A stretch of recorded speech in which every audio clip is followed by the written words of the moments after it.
Well, as I say, you've been now 30 years.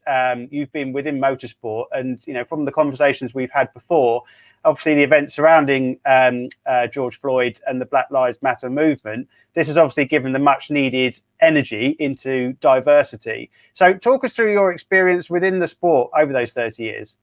Well, I started off as a marshal back in 1988, and then I worked my way up through the ranks and then became secretary of the read team for many years. And then more recently, I've got my clerk of the course license. I've been a clerk for 5 years now. And then with what's happened recently, I've decided to, sort of speak out along with Lewis, and I'm looking more for solutions. So I'm now forming an academy race team called Next Racing Generation Academy to help bring on more diverse drivers into sport. Yeah. Okay. Well, that's something I really wanted to hit on. Really, tell us more about it and how that academy works.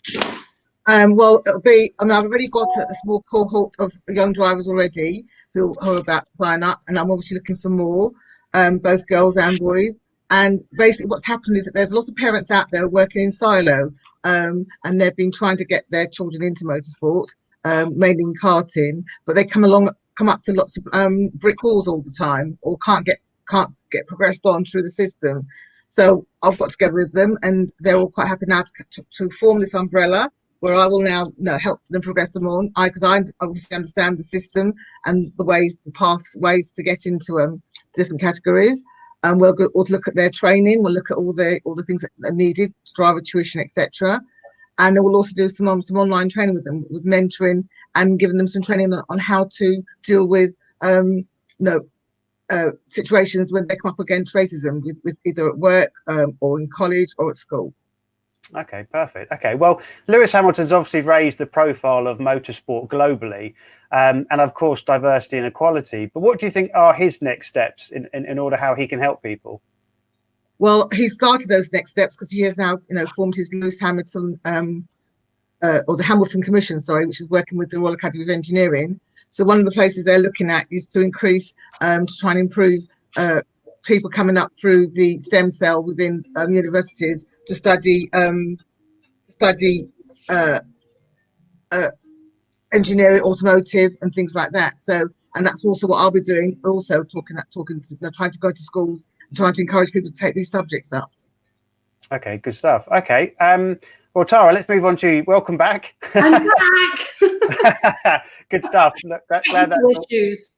No, don't worry. Well, we're all learning. This is a new world for all of us, so don't worry about it.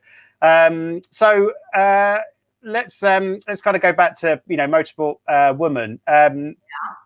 For a lot of people, it's not just the driver, is it? There's so many more job opportunities that are available with engineers and so forth for people to get into sport. Kind of talk us about Motorsport Woman and how people can get involved in the sport. Well, Motorsport Woman is all about opportunities, providing opportunities for girls to try out different types of motorsport or get involved with teams. We have lots of partners and like-minded sponsors who create these or offer us these opportunities for girls to get involved, to race, to learn. We put together all-girl teams. We have events for girls.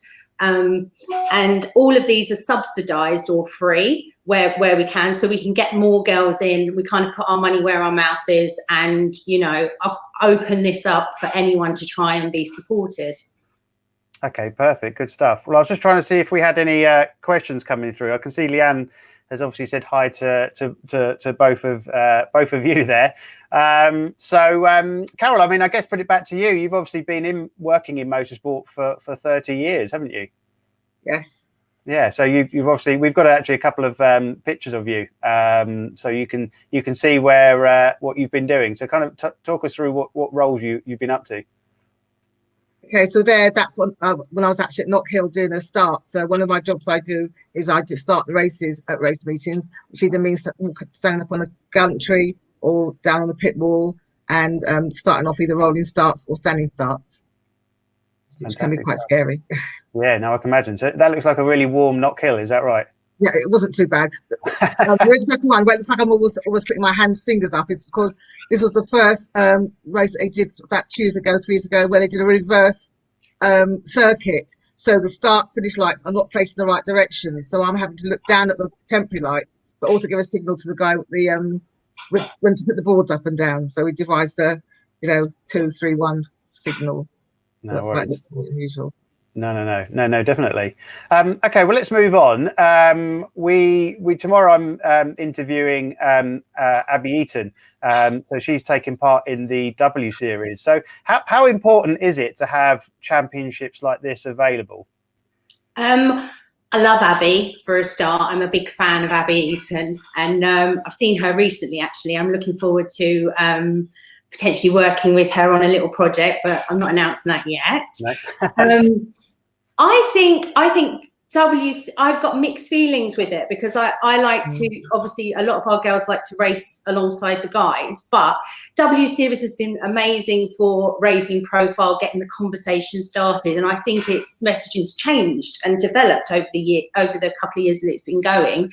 It's absolutely amazing that it's supporting F1. Ellie Norman is fantastic addition to F1, and the work that she's been doing over the past couple of years is phenomenal. So it's lovely to see women higher up the ladder making decisions and creating change. Change is needed. Motorsport is a business, and a lot of car buying choices, almost 80%, go through a woman. They're involved all the way through. So to not cater for women or involve them or make them feel comfortable within motorsport and the automotive industry is silly, really, isn't it? Because they're buying cars at the end of the day. So the change comes from there. And I think it's amazing to give these girls in the W Series access to these tracks, to these cars, experiences, and to support them where they wouldn't necessarily get those opportunities. So it's good. I like to see them racing the boys, because for the whole of history, we've been competitive against men. The history's not that known, so I'm going to be working with a friend to do more about the history of women in motorsport, and to make that public knowledge. But it's all going the right way. I think. Yeah, definitely. It's great. And especially with people like Jem Hepworth as well. Yes, my little Jem. Yeah, no, exactly. So kind of talk about the championship win. Oh wow! So we had a 24-hour endurance C1 endurance team with some amazing girls, and that's where I first saw Jem's talent and wanted to nurture her talent. From that, I made it a bit of a mission. My partner's very involved in motorsport. He's worked in a lot of really high-end motorsport teams. And he always says, you can talk the talk, but you've got to walk the walk, And it was good to take her on as a project and give her loads of opportunities and nurture her talent, get her in loads of really cool rear-wheel drive cars. MsD Live was perfect for my plan with Jem, because we got to test lots of great cars with amazing teams. Ben as well, he helped. So she drove a Ginetta at MsD Live. She drove a Radical, and of course I worked with Vincent and VR Motorsport to get her some seat time in the Praga. So that was all at Motorsport Days Alive, which was brilliant. She got to drive all those different cars, show her talent, get really good around Silverstone. She'd already done the 24-hour at Silverstone, so she knew that track really well. And then we were planning to go into Britcar, which had 3 rounds at Silverstone. So all she had to do was learn the aero car and get into that. Fox Transport have supported Motorsport Woman from the absolute beginning. And they also support a talent called Danny Harrison. And we hatched a plan to put them together. We worked with Vincent from Praga, from VR Motorsport and Praga, to create that pairing. And she picked it up. We gave her loads of opportunities, seat times, learning off the track as well. And her and Danny did absolutely brilliantly. I've got my little notes here. They had 6 fastest laps, 5 of the 7 wins, and 6 of the 7 pole positions. And that ended up with them winning the championship, which was fantastic. And we did that in a year. So it's all about opportunities, support, and, you know, nurturing the talent, really, giving them an opportunity. Yeah. And here's the cup. Wow, look at that. That's a small cup.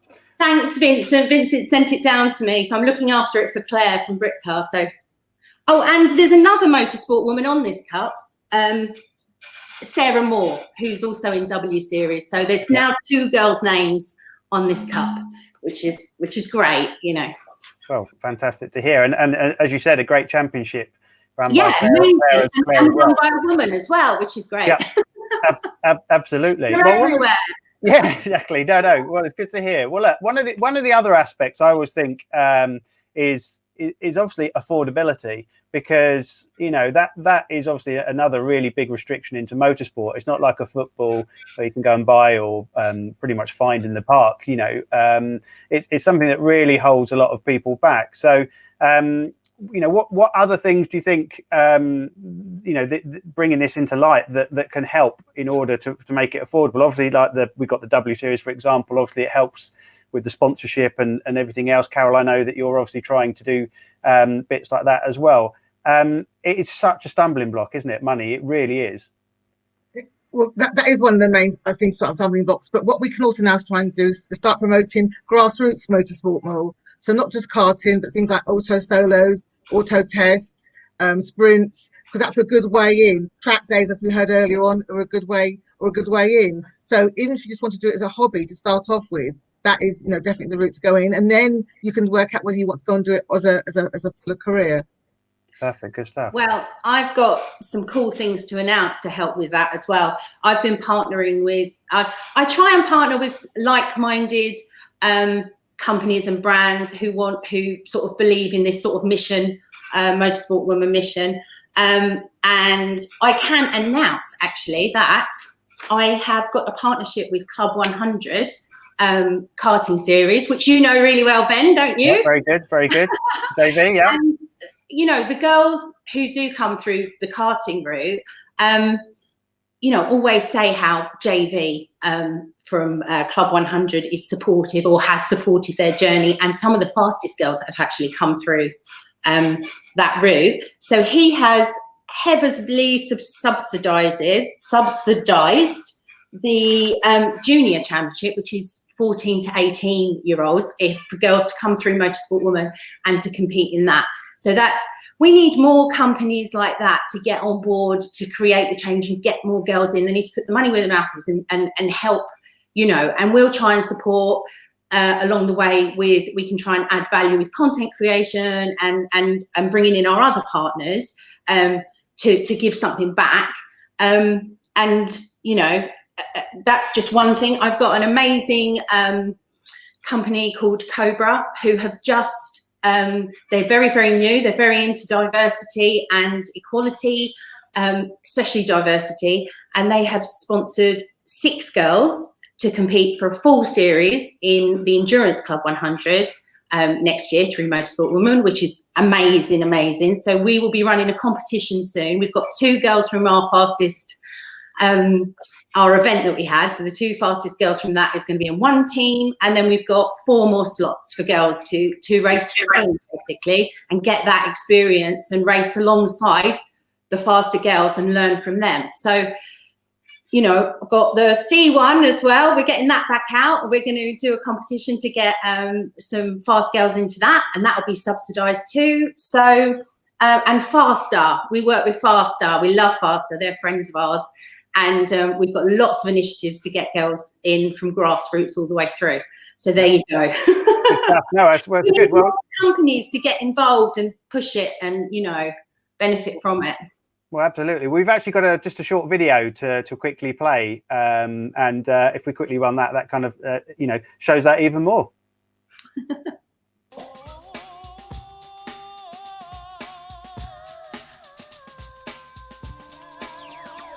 She's all over our social media and we're always watching hers, always supporting her. She can see the rest of the women in Motorsport Woman doing what they do and obviously see if it's anything that she's interested in.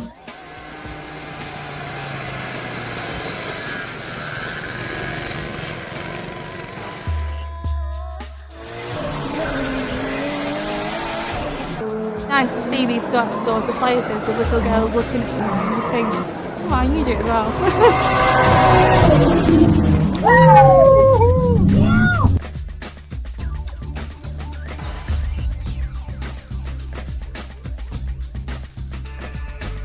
Whoever it is, we're all drivers at the end of the day. It doesn't matter what sex we are. You've got your helmet on, that's it. Everyone is equal, and I don't think there's any definite line between girls and boys, so everyone just gets stuck in.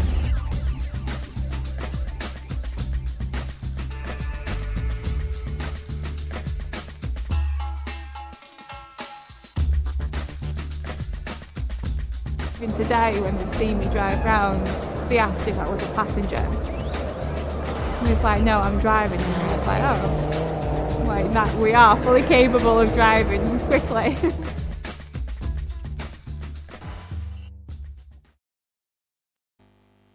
Great stuff. Great stuff there. Yeah, exactly. Well, we had a couple of people make some comments. We've had Hattie. She's put, Tara, it's great to see you talk passionately about women in motorsport. It's been a great joy to follow your mixed team when you went on to winning the Brit car this year. Ken Good, he says, happy to see Abby Eaton in the Extreme E series. Her skills as the female Stig was great. And then John Cowan, he's put one of the issues around diversity in disabilities, and we're currently working with an amazing driver with autism. We actually talk about other disabilities a bit later on with Hugh from Motorsport UK. So I will follow up with that. But look, unfortunately, that brings us to an end for the session. As I said to you at the beginning, this session we could talk all day on rather than just having a short 15-20 minute session on. So, you know, I'd encourage everyone, if you want to get into motorsport, any young girls that want to take part, or basically anybody, that's what we want it to be, an open platform for everybody to get involved. But, you know, make sure you reach out to Carol or Tara. Thank you very much. Carol and I are going to be working together as well to create more diversity. Aren't we, Carol? Aren't we, Carol? We are definitely. We're doing more joint ventures. And what I quickly want to say is, well, I can't announce anything just yet, but I've got one of the top 4 within, let's say, the F1 T world that's approached me with an initiative to get the everything off the ground for next year. So watch this plan. Mega stuff. Brilliant. Yeah. Well, great news. Thank you very much for being part of it. I'm sure everyone's enjoyed it at home. As I say, reach out to Tara and Carol, and we'll now go to our next advert and get ready for next session with Ben Tuck. So thank you very much. Thank you very much. Thank you. Bye. Bye.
Performance Box Touch is not only a super accurate performance meter, it can also be used as a sophisticated predictive lap timer, using GPS rather than distance to allow you to accurately compare how your current lap time compares with your fastest, corner by corner. Quick and easy to install, it automatically identifies the circuit you are driving on and loads the relevant track maps from our extensive database. Using a performance box for the first time, VW Classic Championship racer Dan Rose talks us through how he benefited from the system's bright delta speed LEDs on track. Yeah, a few times you'd go in and basically it would come up green, so you thought, yeah, and then mid-bend it was really sort of pushing on a bit, and you'd come out and you was red, so you had to get the balance right of going in and getting the green going in and the green coming out, so you knew that was the best way through there. Using a lap timer mode, Dan was able to monitor how modifications to his car affected his performance on track. Like changing the roll bars, we could see that we're a couple of seconds slower straight away and that certain areas it's not working. And then when you flick back, it's working and it shows up on the times and also in your sectors. So the predictive lap times really work.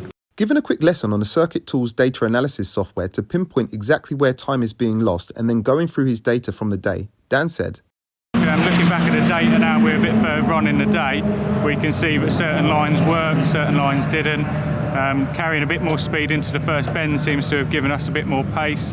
And also we can look at different sectors where in a couple of laps I was quicker, but actually putting all those sectors together so that they work, which we've looked at, and then we'll go back out and have another go. But so far we've gained 2 or 3 seconds throughout the day, which has really worked well with us.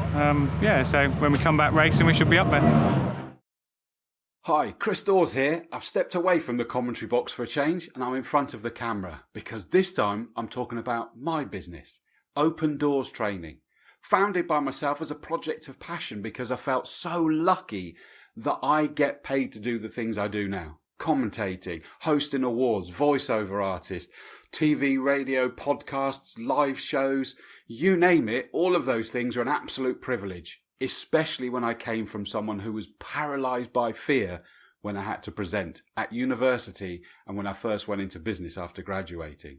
But thankfully, I got accused of making IT entertaining when I was in my sales and marketing role. I know, not that easy, but I'm proud of that one. And that's what really was the trigger, enabled me to carry on with all the different things I do now. I want to now help others open doors that they may not yet know exist. And you never will know exist unless you put yourself in a position where you can be heard. Whether that's in business, in public sector, in sport, all of it is the same. If you're silent, no one will know you exist and how good you are at things. You've got to put yourself in a position where you open those doors, at least so that you can knock on the doors and they know you are there. So that is what we do here at Open Doors Training. It's not about creating blueprints of presenters or media darlings or whatever it may be. It's about unlocking you. Instead of being the contained version of you, we want to get 110% of you. You probably exaggerate it by 10%. I'm sure I'm not like this when I'm at home on the sofa. The wife would kill me. But it is about still being you. And that is what we work on within all of our training.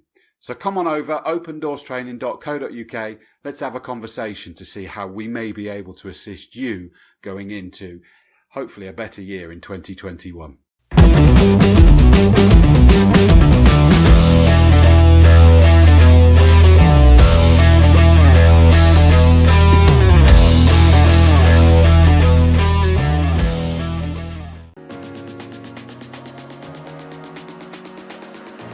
So my name's Tom Ingram. I'm competing in the British Touring Car Championship with Team Toyota GB.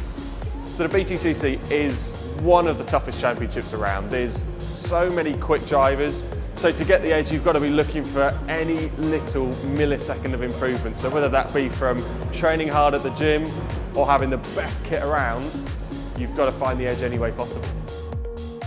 So the thing I love about the Walero products the most is the temperature regulation. And not only does it regulate my temperature and keep me cool when it's really hot, but when we're testing in the middle of winter, it keeps me warm as well. The feel of these is amazing. They're so soft, you know, you could wear this to bed and be more than happy. So the lower under has really helped my performance and reduced the effects of the heat on my body and the heat fatigue that I'm finding.